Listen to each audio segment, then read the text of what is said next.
Soy María José Lubertino de la Asociación Ciudadana por los Derechos Humanos y estoy en esta audiencia pública en defensa de los derechos de usuarios y consumidores y también como Asociación de Derechos Humanos.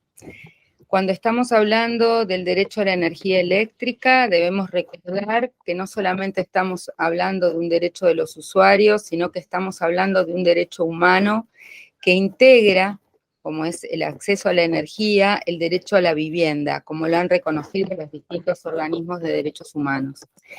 También debo reiterar en esta audiencia pública, como lo hemos venido haciendo en reiteradas audiencias, que seguimos siendo rehenes de un sistema de combustibles fósiles, donde la generación de la energía eléctrica también sigue dependiendo de estos combustibles. Y reclamamos, como organización ecologista que somos, una transición energética justa, sustentable, sostenible, con generación local y descentralizada de la energía, que reduzca el transporte. Queremos salir de un modelo extractivista y esto requiere no solamente un cambio en la lógica de generación de la energía, sino también en los hábitos de consumo.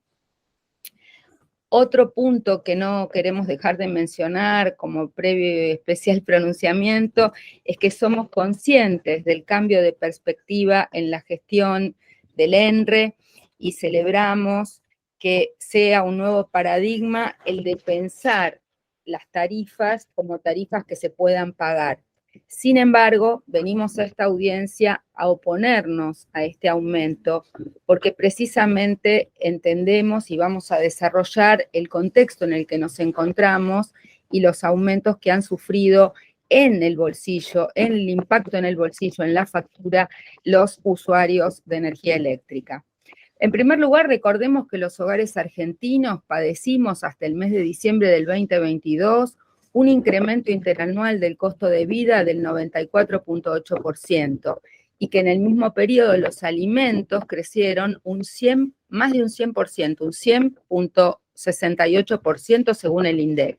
La canasta básica total para una familia de 4 integrantes es de 152.515 pesos y hay 2.700.000 hogares pobres y 660.000 hogares indigentes.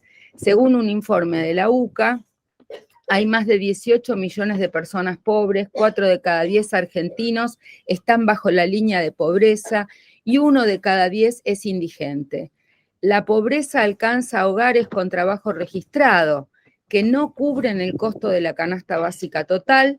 La indigencia golpea a personas vinculadas a segmentos con trabajo precario. En términos etarios, los más afectados son los niños y adolescentes de hasta 17 años. El Producto Bruto Interno ha crecido con respecto al 2021 alrededor de un 5%, eso lo celebramos, pero la distribución de la renta sigue siendo regresiva. En el primer semestre del 2022, el 52,1% de la renta fue para los empresarios, contra el 35,7% para los trabajadores y trabajadoras. Sin embargo, también dentro de los empresarios hay una división muy marcada y son unos pocos los beneficiarios de este aumento de la renta y la mayoría de los pymes están golpeados, lo mismo que por el impacto de la inflación, por los aumentos de las tarifas, igual que nosotros los usuarios y los consumidores. En el primer semestre del 2022, el 52,1% de la renta fue para los empresarios y estos son unos pocos que concentran ese aumento. Estamos ante una caída sostenida del salario real que genera más pobreza, sumado a que no hay nuevos empleos genuinos en correlación con el aumento de los planes y programas públicos para los sectores más vulnerables. Sin planes sociales, la pobreza llegaría al 51% de las personas. Algunas consecuencias de esta situación es que el 13,3% de la población no ha podido pagar el alquiler o la hipoteca y el 26,4% se atrasó en el pago de los servicios públicos y el 27,4% no pudo pagar las tasas municipales.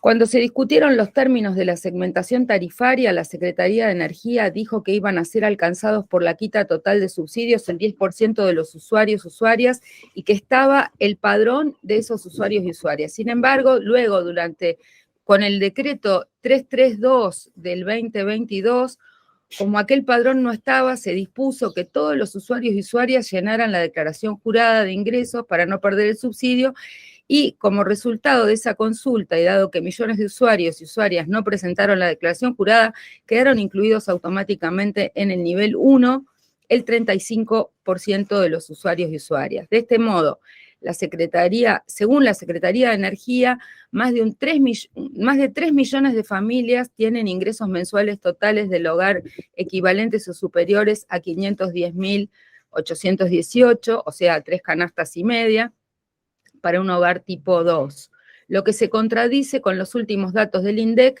que señala que hay 982.973 hogares en el decil 10 que tienen ingresos familiares superiores a 350.000 pesos. Estos datos demuestran que han sido incluidas incorrectamente en el nivel 1 más de 2 millones de familias que no tienen ingresos correspondientes a ese nivel y que están siendo castigados con la quita de subsidios. Una medida discriminatoria y violatoria de los derechos constitucionales, denigrando a usuarios y usuarias y provocando consecuencias sociales de resultado incierto cuando esos usuarios reciben facturas con sumas imposibles de pagar. Algo similar sucede con los hogares con ingresos medios, que según el decreto 332 del 2022 no iban a tener aumento de tarifas y a quienes se les impuso un tope al consumo, el que superado pagará también la tarifa sin subsidio. En este contexto es en el que venimos a esta audiencia a discutir una recomposición de las tarifas de la distribución de electricidad. Por eso, y en este contexto es el que nosotros entendemos que no se puede autorizar este aumento, porque además el gobierno nos va a decir que no se les concede todo lo que pidieron. Las empresas hablan de la escasa incidencia que tiene el pago de la distribución en relación a los otros componentes de la tarifa, pero lo cierto es que estas empresas ganaron antes, ahora no se les da todo, pero ya ganaron antes. Hay una sucesiva condonación y hay otorgamiento de facilidades, se les da cuotas, se les perdonan deuda. No se otorga las mismas facilidades de cuotas ni las mismas condonaciones de deuda a los usuarios que están endeudados, cosa que hemos venido reiterando como una petición para que también se tenga en consideración. Y otro aspecto central es el de los incumplimientos, que acá ha estado holgadamente explicado por los oradores que me precedieron en el uso de la palabra. Desde las asociaciones de usuarios y de consumidores hemos pedido reiteradas veces la rescisión de los bizarros contratos a 95 años que se le otorgaron a estas empresas, porque están dadas todas las condiciones por los incumplimientos. Y claro, nos focalizamos en Edesur porque, aunque la prestación de Edenor dista de ser la óptima o la necesaria o la suficiente, empalidece frente a las garrafales desastres en la prestación de servicios de Edesur. Pero estamos también ante una situación en la cual la empresa está en venta, no se nos ha dado ningún tipo de explicación sobre la situación de la empresa, y tanto Edenor como Edesur aducen grandes pérdidas.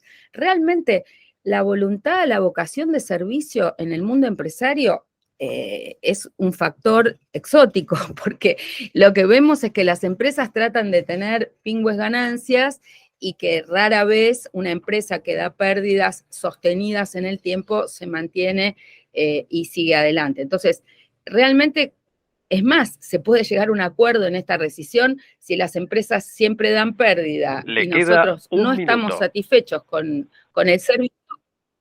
Lo mejor que pueden hacer es rescindir estos contratos de mutuo acuerdo. La prioridad es garantizar el acceso universal a servicios energéticos con tarifas justas y razonables. Tal es así que la tarifa debe analizarse necesariamente atendiendo la realidad económica de los hogares argentinos en armonía con el acceso a otros bienes y servicios esenciales. Las empresas han obtenido ganancias extraordinarias mientras el poder adquisitivo de la ciudadanía caía junto con el PBI de nuestro país. Estamos hablando de las ganancias que ellas mismas reconocían. Sin embargo, aún hoy no se ha podido acceder a ningún informe que explique cuáles son los costos reales, por ejemplo, de producción de la electricidad. Esto no hace más que subordinar el derecho de la ciudadanía a tarifas justas y razonables a los privilegios de unos pocos intereses económicos. Y más aún si consideramos que muchas argentinas y argentinos siguen sin tener acceso a la electricidad o que son electrodependientes a este servicio tan necesario como vital.